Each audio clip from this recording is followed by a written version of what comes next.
哋分開咧4種嗰個物啊。第一種就係無神物，無神即係冇你神氣。呢個物係點啊？如果你有冇見到你知啦，大家你根本好似冇你神氣咁，你要用桂枝湯啦嚇。無神物就係話你今日掂落去落個手指啊。頭先講咧屈有屈啫，有時冇屈你點知啊？咪睇第二種就係無神。無神就係話軟弱，冇神氣啊，撳落去一撳就死咗啊，冇嚟應子，呢就係無神物啊。無神物咧，我哋一定要叫翻個神字，叫個神。其實最好係咩咧？桂枝湯，因為桂枝湯本身就係調和啊，呢個形為之氣，兩邊我咪可以同時間平靜。當然要加咩咧？加咩藥啊？桂枝湯加味啦，可以補足佢個物嘅神氣嘅。有啲可以講到人參點解？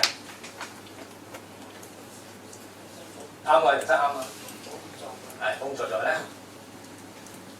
補助安精神，仲有咩啊？平民化係咪？其實人參你睇到喺呢個本書裏邊咧，好強嘅。安五臟，五臟就係五藏啊嘛。如果你睇我上次個堂都講過咧，其實你哋可能會留意個信息，其實講咗你聽㗎啦。五藏神就係最高嘅指導，點樣醫五臟裏邊一種嘅神醫法，點樣去收納佢嗰呢種嘅五嘅氣落去。五氣入咗去之後，你個輪嘅轉就會運行嘅。所以人參可以安五臟啊，補精運達，可以補神啊，直接加佢啊，就可以桂枝湯增加人參。通常冇神嘅物一食落去咧，其實已經起翻嘅啊，即係帶動翻佢嗰個氣㗎啦啊。第三種就係氣勢嘅上越嘅物，上就係話你一打落去攞手指嗱，如果你一隻手指兩面咧，你唔知道嘅，你唔知道呢個物佢係一齊衝上嚟啊，定一邊衝一邊左右衝啊。嗱，如果你同一時間擺落去，咩叫上越咧？整個勢咧係向上推上。咁即係話你個脈氣咧，佢由寸脈大個關脈去到尺脈，可能係微或者冇或者細，呢個唔緊要啦。即係你嘅勢係向上嘅。好啦，你知道個脈個勢向上，指導係咩？用咩藥？降係啦，你主要揾啲降嘅藥得。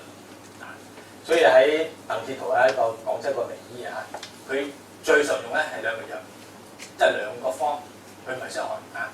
喺咩方咧？一個就係溫膽湯，一個就係補中益氣湯。溫膽湯係咩藥啊？其實好簡單㗎，溫膽湯芡實湯加竹魚加芡實。你睇下，竹魚降邊度啊？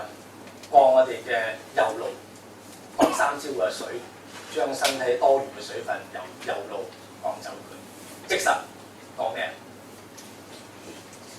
可以降膽氣。可以瀉肝啊！如果去到你睇下睇翻《婦行圖》裏邊，瀉肝湯係咩？就係芡實同埋醉。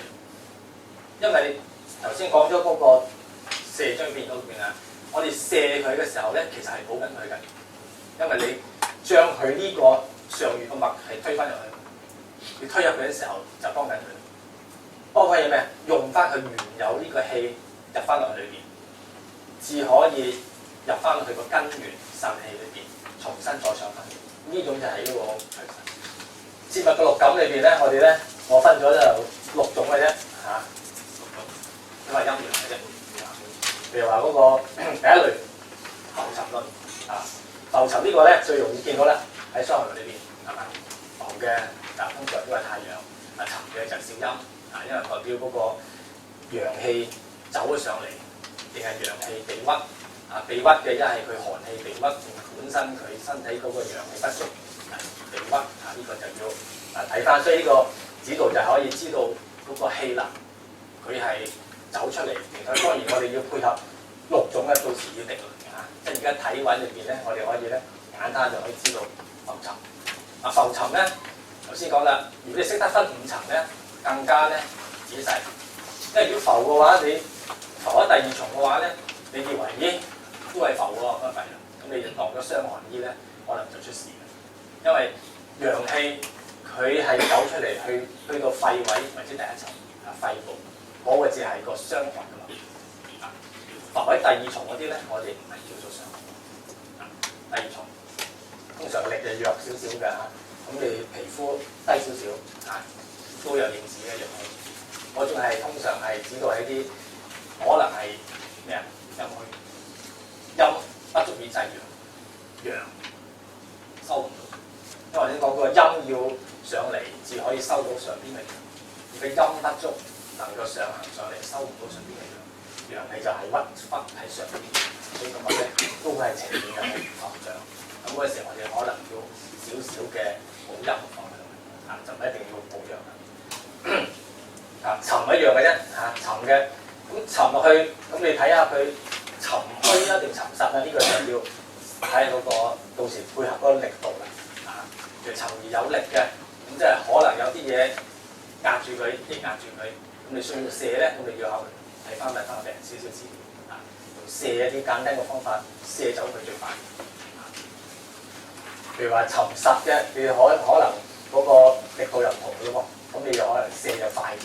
啊，沉虛又唔同啦，虛嘅時候你補足嘅啦，嗰時就可能要睇翻一啲點樣扶翻佢上嚟。啊，因為陽喺裏邊只可以將底下嘅陰上嚟，所以陰陽呢樣嘢咧係一種調整嘅，有啲轉係運轉，陣內點樣調動啊？點樣運用藥物去將佢調動？呢個